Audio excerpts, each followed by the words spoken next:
पुरुषवाचक सर्वनाम की परिभाषा यहाँ तक हमने पढ़ लिया है। आगे देखते हैं पुरुषवाचक सर्वनाम के ही 3 भेद और होते हैं। पुरुषवाचक सर्वनाम के 3 भेद हैं। इनमें से पहला है उत्तम पुरुष सर्वनाम, दूसरा मध्यम पुरुष सर्वनाम और तीसरा है अन्य पुरुष। तो उत्तम पुरुष सर्वनाम बोलने वाले व्यक्ति के लिए इसका प्रयोग किया जाता है। जो व्यक्ति बोलता है, बोल करके अपने विचारों को व्यक्त करता है या किसी सामने वाले व्यक्ति से कोई बात कर रहा है, तो उस व्यक्ति के लिए हम उत्तमवाचक सर्वनाम का, उत्तम पुरुष का प्रयोग करेंगे। दूसरा है मध्यम पुरुष। मध्यम पुरुष सुनने वाला, बोलने वाले व्यक्ति की बात को जो व्यक्ति सुन रहा है, उसके सामने है और उस व्यक्ति की बात सुन रहा है, उसके लिए हम मध्यम पुरुष का प्रयोग करेंगे। और तीसरा है अन्य पुरुष। अन्य पुरुष का मतलब जिसके संबंध में कुछ कहा जाए, या जिस व्यक्ति की, दो व्यक्ति मिलकर के जिस व्यक्ति की बात कर रहे हैं, बोलने वाला बोल रहा है और सुनने वाला सुन रहा है, और किसी अन्य व्यक्ति की जहाँ बात होती है, अन्य व्यक्ति के संबंध में कुछ कहा जाए, तो उसे हम कहेंगे अन्य पुरुषवाचक सर्वनाम।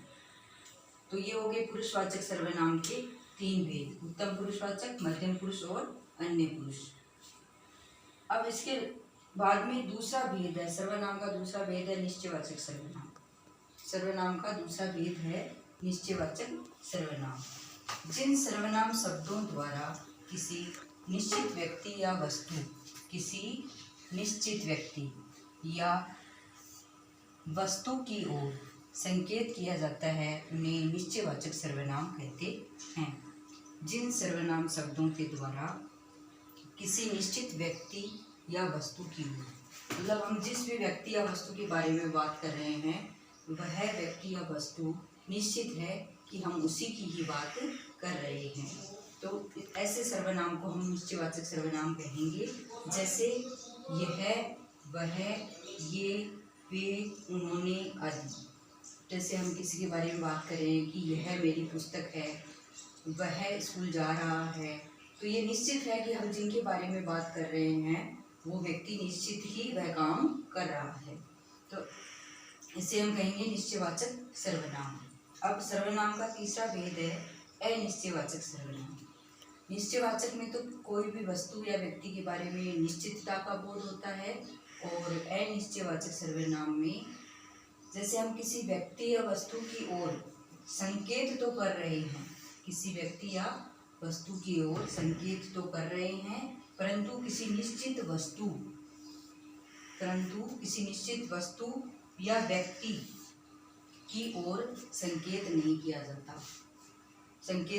जाता, उसे हम अनिश्चयवाचक सर्वनाम कहते हैं। जैसे कोई और कुछ, जैसे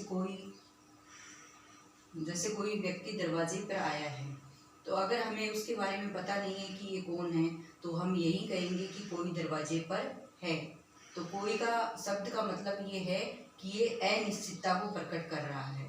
और कुछ शब्द भी ऐसा है, जैसे कुछ लोग, कुछ व्यक्ति, तो ये कुछ शब्द ऐसा है जिसमें कोई निश्चितता का बोध नहीं होता है, ये अनिश्चितता का बोध करा रहा है। इसलिए अनिश्चयवाचक सर्वनाम में हमें निश्चितता का बोध नहीं होता है। आज के लिए इतना ही, आगे अगली क्लास में